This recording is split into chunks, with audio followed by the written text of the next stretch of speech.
Okay, so this is Biosafety and Bioethics. The course code is BCHM-315, and this is lecture 6. And the topic is Principles of Medical Bioethics. I am Dr. Musaddiq Ibrahim, Assistant Professor, Department of Chemistry, Kohart Ministry of Science and Technology. And you can access this lecture by logging into your KCMS account, and then you will find the relevant link which will lead you to the ms.kohart.edu.pk, which is the Trust Media Server portal. And remember that this lecture and this topic is more of theoretical nature, and you need to listen to this lecture very carefully, and then you will be able to understand about the bioethics and the principles and the theories about bioethics. Now, the topics to be discussed in this lecture, they include the principlism, which is the last section from the previous lecture, the prominent issues in bioethics, medical ethics, the duties of the medical practitioners, and the consent, along with the negligence.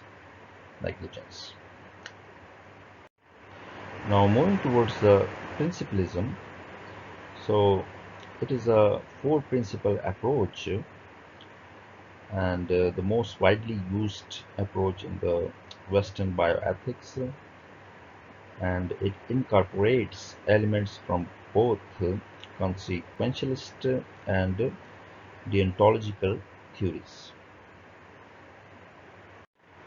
Now, what are these four principles in the principlism theory? So first of all is the autonomy, that is the right of self-determination, and that is related to the informed consent. Now, in order to give consent, the autonomy, competency, capacity must be possessed by the patient who is undergoing the experimentation process. The second uh, part of these four principles in principlism is the beneficence.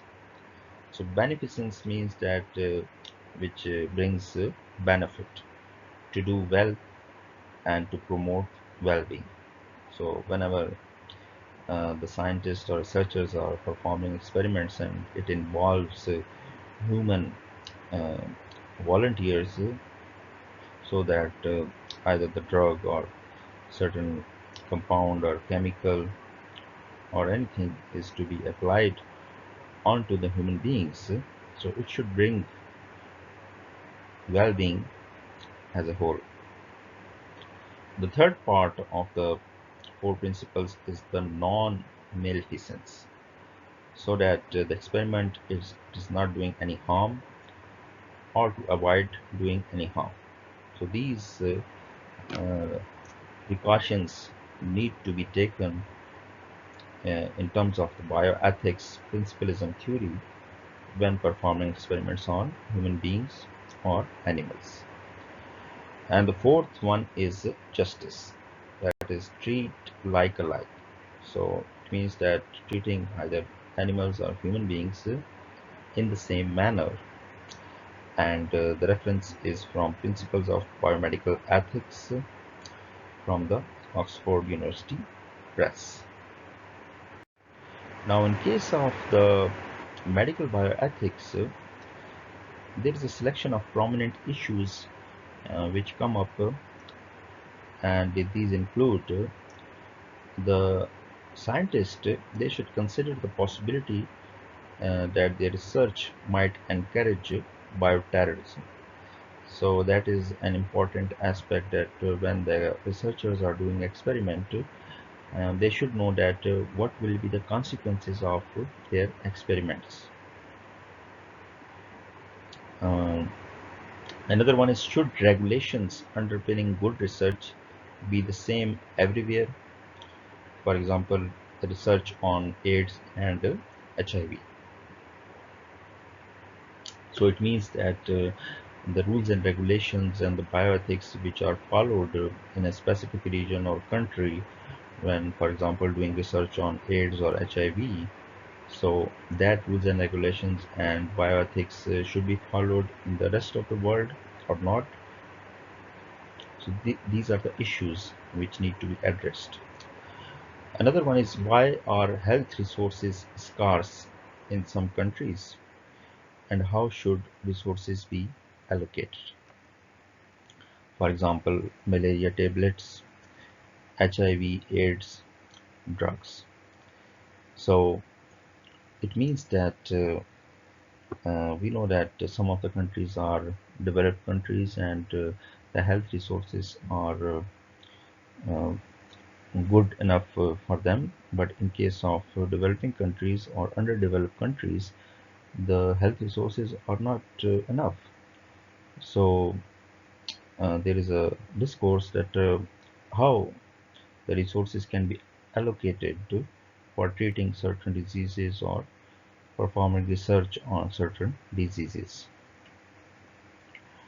And another issue is, when is withholding or withdrawing treatment is appropriate.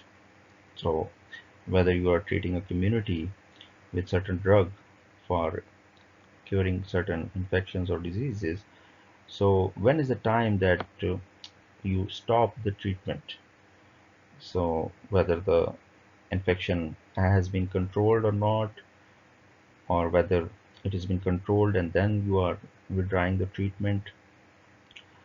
And another issue in biomedical ethics is, should euthanasia be legalized? So euthanasia is normally termed as the mercy killing.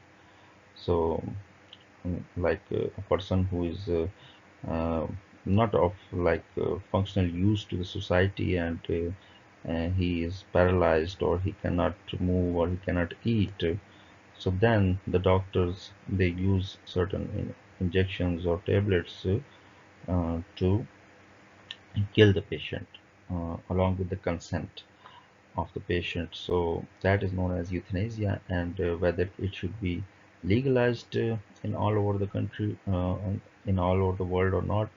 So that is a major issue in medical bioethics. Now, there are some other prominent issues in the medical bioethics. For example, is research on those who cannot give consent, is it allowed? For example, in case of children or adults who lack the capacity, or the non-human animals. Another one is that how should we assess the capacity or competence of the person who is giving consent, and should human embryos be used for research? That is nowadays a very hot topic in medical bioethics.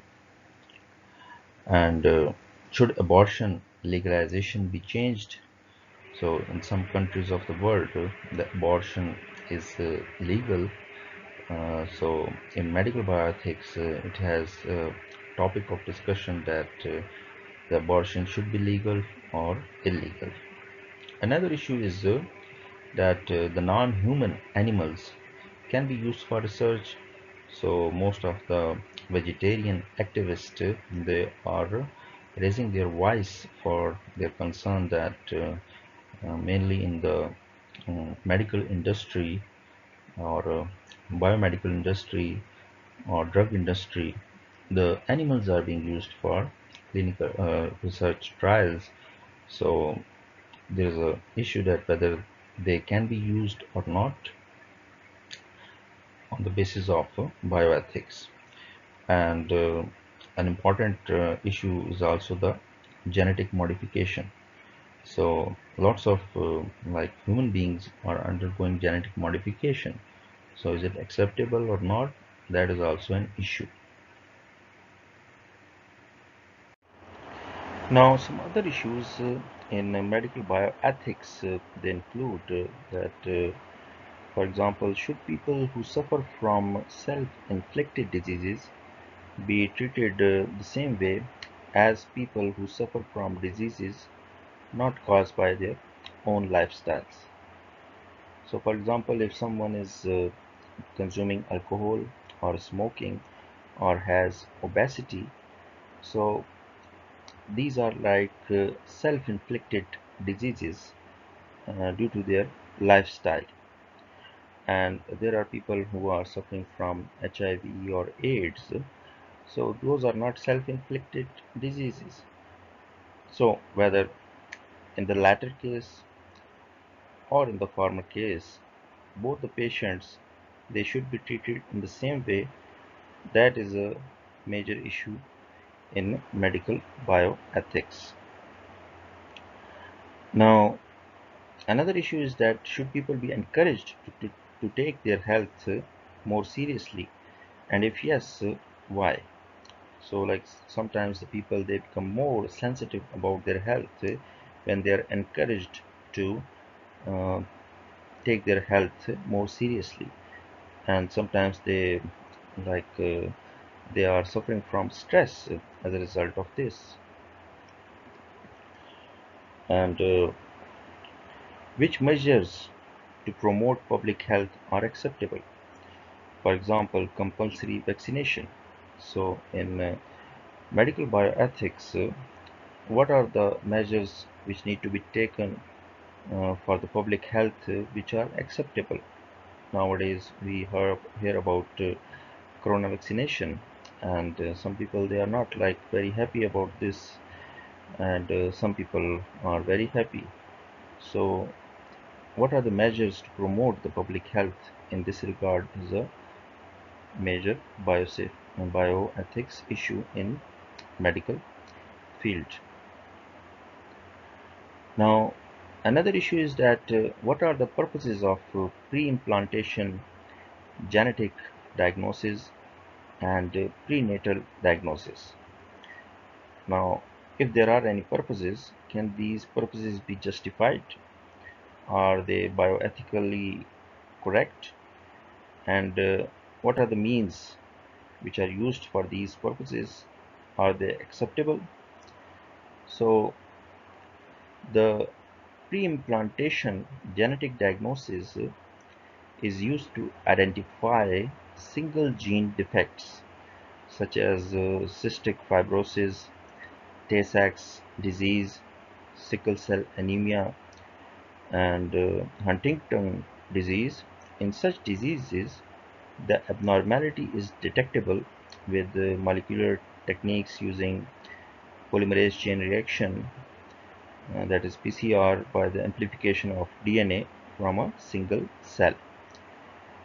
And the prenatal diagnosis, so these are the tests which can tell you whether your fetus actually has certain disorders, and these tests are done on cells from the fetus.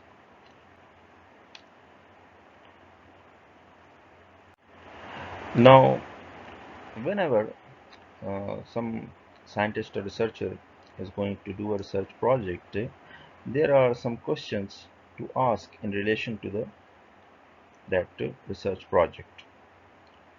So, for example, what is the aim of the research, and whose interest will be served by the research, which means that whether the research is of basic nature or applied nature or industrial nature, and what are the risks which are involved by completing or concluding this research work. So whether they have been taken care of, whether there are any environmental effects which are going to take place. So these are the questions which need to be answered by the researcher before starting his or her research work. And what are the opportunity costs? So like when you are doing the research, so it costs money. So if your product or your final results are very healthy, are going to be very um, fruitful, then the cost can be uh, accepted. But depending upon the nature of the research work, the cost is also very important from the ethical point of view. Now, the medical ethics. So, ethics, it signifies moral values. So, the medical ethics, it signifies the medical moral values. And in medical ethics, the moral principles for registered medical practitioners in their dealings with each other, their patients, and the state. So it means that what are the moral principles which need to be followed by the medical practitioners when they are dealing with other medical practitioners or patients or the state. Now another thing is medical etiquette.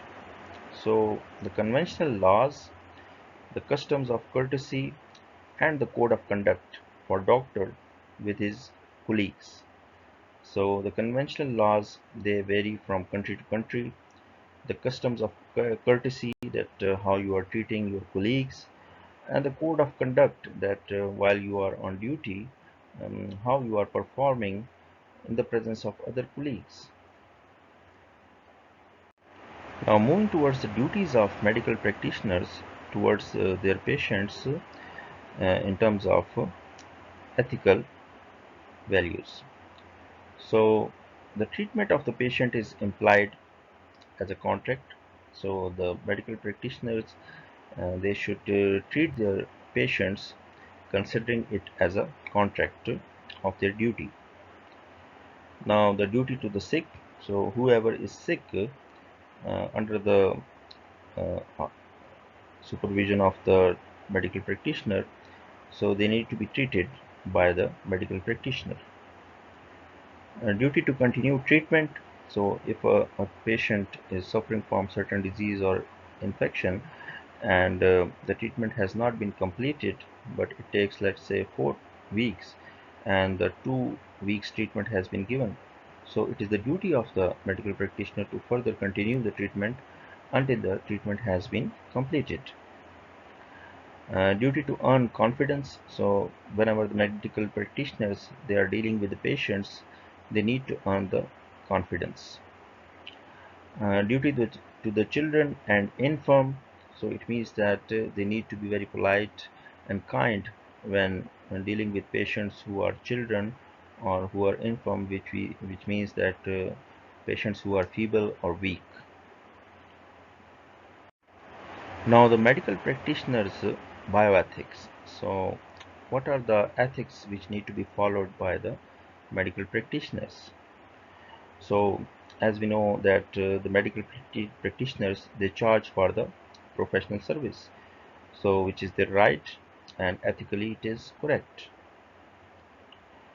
Now right to choose a patient.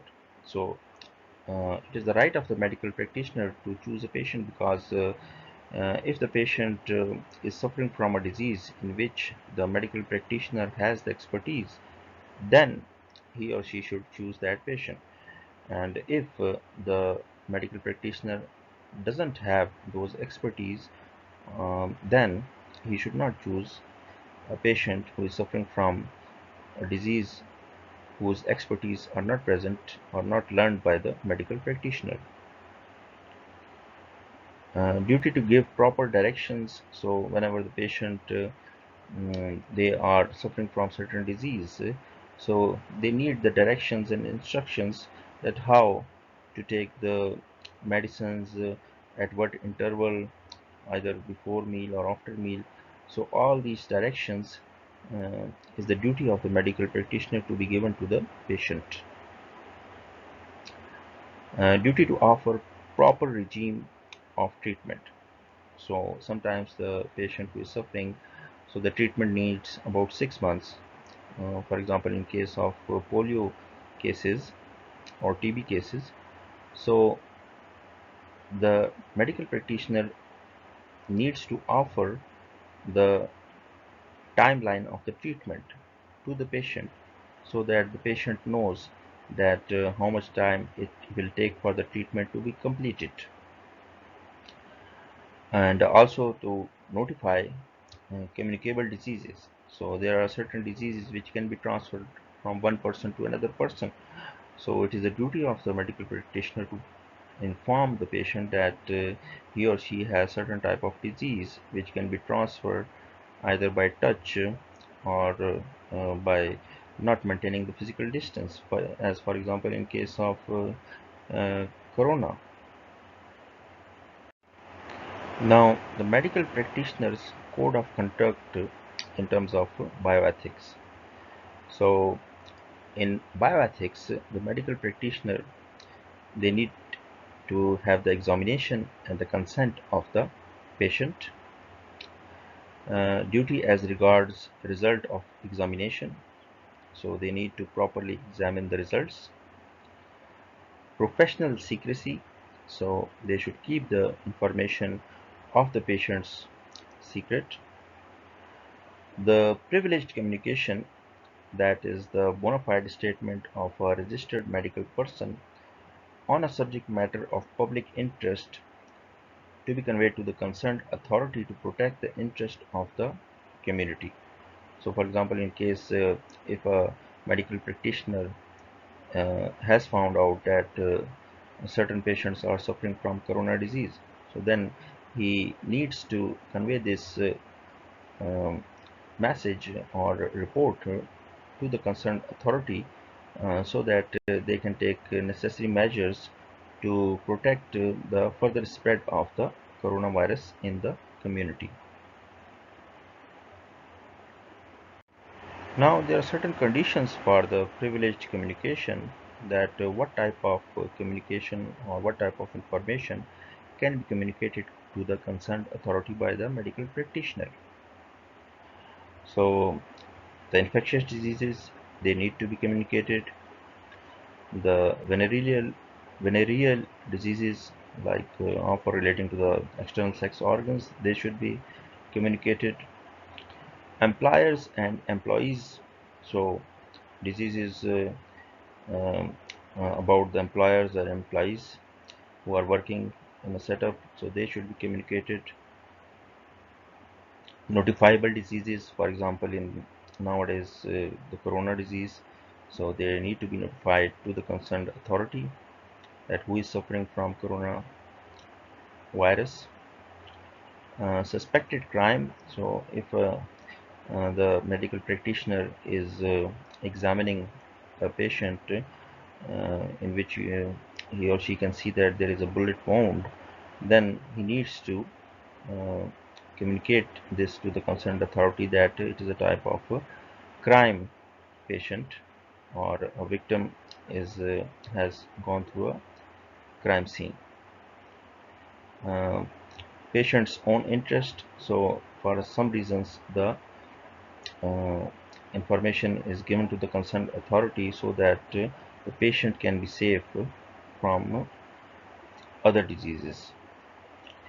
And in courts of law, so for example, in case of suspected crime, the report or the information needs to be given in the courts of law when the case has reached the court. Now, moving towards the duties of medical practitioners towards the state, that what are their duties to be performed when they are responding to the state. So, notification of infectious diseases, notice to the police, notification of births and deaths, issuing of certificates, and responding to the emergency military services. So these are the duties of medical practitioner in terms of responsible for the state, that is the government. Now, about the professional negligence. So negligence is doing something that one is not supposed to do, or failing to do something that he is supposed to do. And the professional negligence is the absence of reasonable care and skill, or willful negligence of a medical practitioner in the treatment of patient, which can cause the bodily injury or the death of the patient. Now moving towards the consent. So it is a type of agreement, compliance, or permission which is given voluntarily without any compulsion. Now it can be in terms of expressing the views of the volunteer by verbal means, or in terms of a written statement, or it can be implied when in case you are dealing with a paralyzed volunteer. Now the other topic is informed consent, that is the nature of ailment or disease process. So if a patient is suffering from certain disease or infection, so he should be informed about the nature of ailment or the disease process, that how it can harm or damage the patient. Now the nature and plan of the proposed line of treatment should be conveyed to the patient, and then after reading or hearing to the line of treatment, he or she should give consent to the medical practitioner. Now the alternate form or the line of treatment. So whether the patient he is giving consent to the proposed line of treatment, or he is opting for an alternate form of treatment.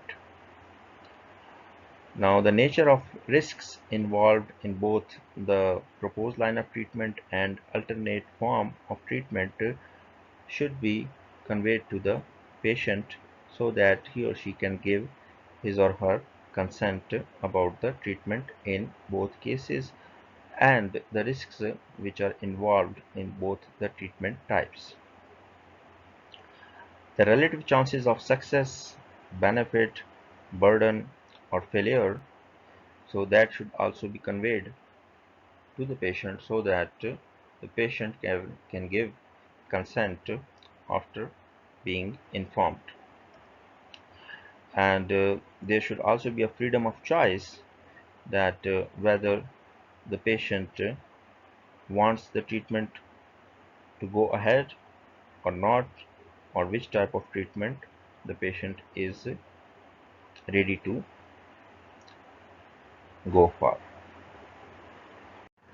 Now these are the references which were like followed and consulted, and you can go for further understanding of the bioethics by um, reading these books. The serial number 5 book, which is titled Bioethics and Biosafety in Biotechnology by V.S. Krishna.